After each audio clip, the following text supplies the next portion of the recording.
Hi, Tracy Hugelmeyer here from VintagepreneurUniversity.com, where I help vintage sellers start, grow, and scale their business on Etsy.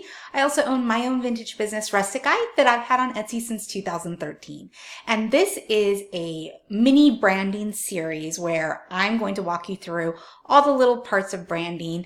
I already did a part one, which talks about why branding is important for your vintage business on Etsy, and I will link to that for you. And today we're going to go into having a logo, a branded logo.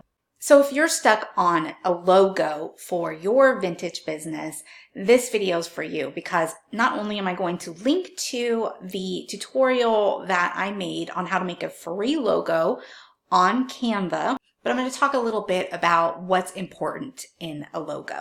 The first thing you want to think about when you are designing a logo is your target market. What will your target market like? Now, it's helpful to understand who your target market is, so make sure that you do that first, and then design a logo that they're going to look at and say, I want to go check that out. That's for me.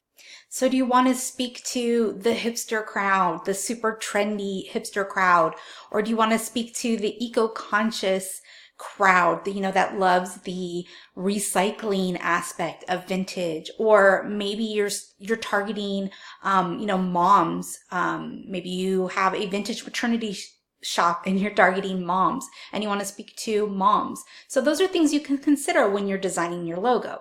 But here is the bottom line.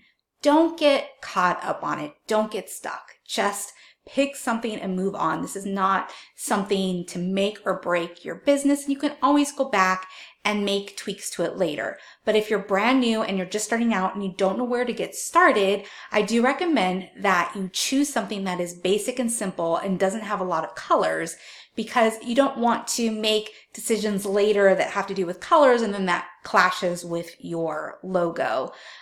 So keep that in mind. But then just pick something and move forward. Don't let it keep you from getting started and moving forward.